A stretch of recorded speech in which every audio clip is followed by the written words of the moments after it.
I just wanted to take a moment to reflect a little bit on the last couple months that we've had. I think it's a true statement that a lot of people take one step forward and two steps back. It was about 3 months ago that I sat here on my back steps and was waxing eloquently about the rumbling thunder and the new strawberries and lavender plants that I had planted, and all kinds of dreams. And a lot of those dreams have come true, but shortly after that we went into about 2 months of drought with no rain, and my strawberries and my lavender got eaten up in a week's time from termites, and it got so dry I wasn't able to really plant or start my garden well. I had planted a bunch of seeds in some little egg cartons, but I'm here to say that didn't work very well because I couldn't transfer them into the garden.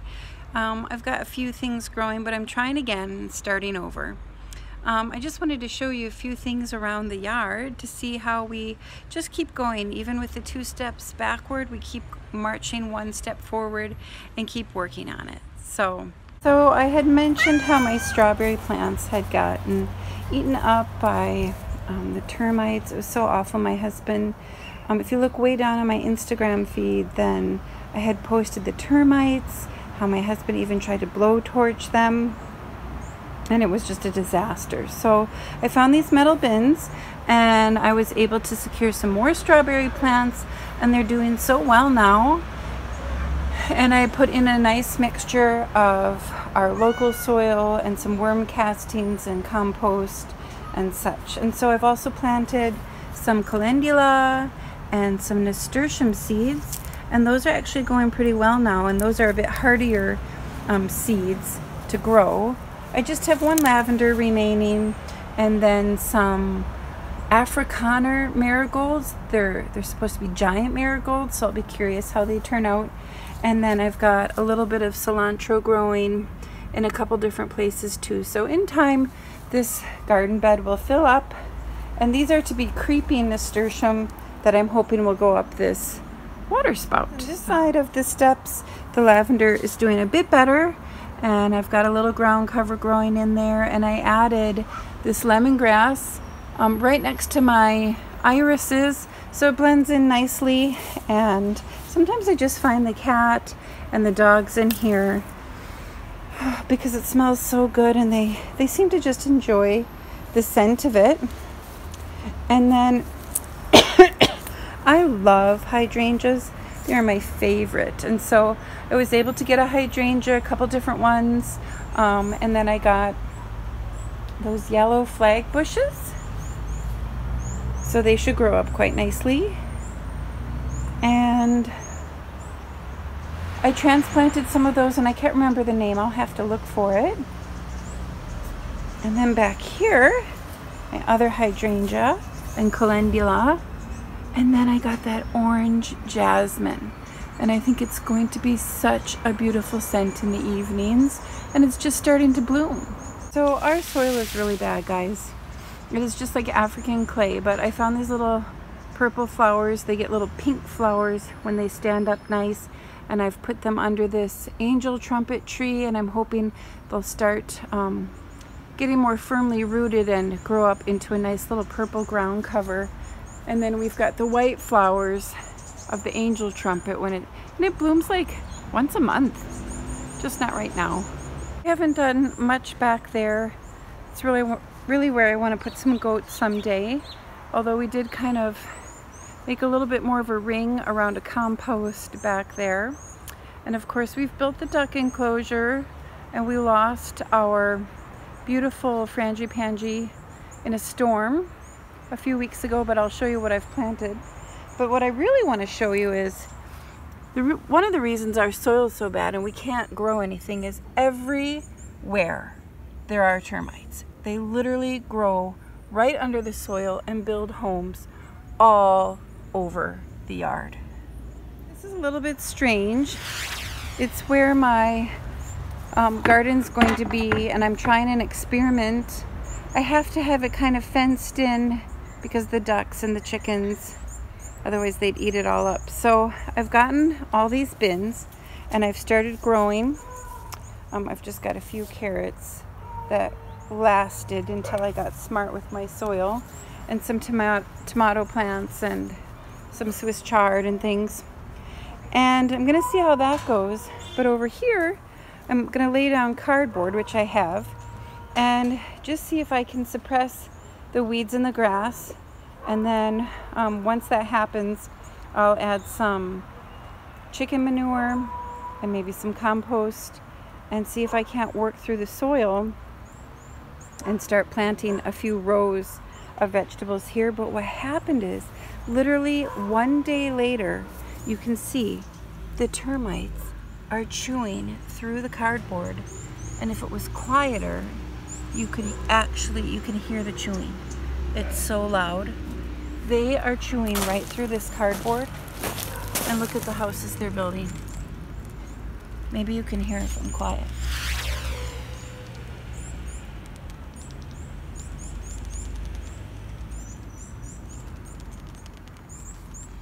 That's how freaky the termites are here. I will keep you posted on how this little experiment goes, but if I'm not able to plant into the ground, I've got the backup of these bins. And I've got a bunch of seeds started in the house, so I just keep trying. One step forward, a couple steps back. What do you think, Gilmore? I also wanted to add that probably the termites chew through this, and I add some of the other things, I'll bring the chickens in here and they can feast on the termites. So a bit of permaculture going on here and hoping for the best. So we've got these nice bright lights in the kitchen, and I am retrying my plantings and starting some seedlings here in some of these pots, which is just gonna make for a sturdier, stronger plant when it's time to transfer them outside. There's always some really positive bits, and my herbs are growing so well and flourishing, and I use them almost every day in every meal just to get a little fresh taste added to the home cooking. So I went ahead and to replace the beautiful crowning glory of the frangipani, I went and bought this gorgeous bottle brush tree, and we'll be planting it this weekend underneath or next to the duck pond. It grows up pretty tall. It's an actual tree, and it gets these red flowering flowers that are like kind of fuzzy and look just like you could pick one off and wash your bottles with it like a bottle brush. So I am excited for that. We've had quite the time with our dogs and chickens, so we've separated them. Chip gets to stay with us, and Suki has gone next door to the guest house because she is the dominant, frisky, sassy one, and finally took it too far, killed one of our chickens, and the next night terrorized our ducks. So our 5 older chickens are flourishing and doing really well, and I'm so thankful. However, Mabel, who has starred in a few of my Instagram stories, isn't a Mabel. We're quite sure that she's actually a rooster, and we're trying to switch over to start calling him Nigel. So meet Nigel, everyone, and here are his 4 ladies. We're hoping to see some eggs pretty soon, but I don't think they're quite there yet. And where we had 11 chicks, we're down to 6, guys. 1 died as a baby chick. 3, a couple weeks ago, got some kind of a virus and died 2 days in a row. I was so sad. Beautiful little chicks growing up so big. And then in the same week, Suki got into the coop and terrorized them and killed one of our brown layers. So things have settled down now, but I am also concerned we've got a couple of roosters in this bunch, so time will tell. But they're otherwise doing finally healthy and have joined the bigger flock in free ranging all around the property, except in the evenings here where we start to settle them down and keep them safe at night. Meanwhile, the ducks are thriving after their big scare of Suki terrorizing them and chewing their necks and their feathers. So we're excited to start maybe seeing some eggs. We've got the 4 females and 3 good males. We're debating what we're going to do, if we're going to harvest all the males or just 2 of them or 3 of them. So we'll wait and make a decision on that pretty soon though. Right now they're just enjoying foraging in the yard and go back to their enclosure in the evenings. Probably like all of you, it's always 1 step forward, 2 steps back. We're doing the best we can with what we have, and we're learning all along the way. I'm hoping to go over to our seminary campus one of these days and learn from our student wives over there who seem to have beautiful gardens and see what their African secrets are. So I'll be sure to share that with you. Please subscribe to our YouTube channel, check out our Instagram, and also in the show notes below is a link to our website. So I finally finished editing this video, and thanks for taking a walk around our little African garden homestead, and we'll see you again real soon.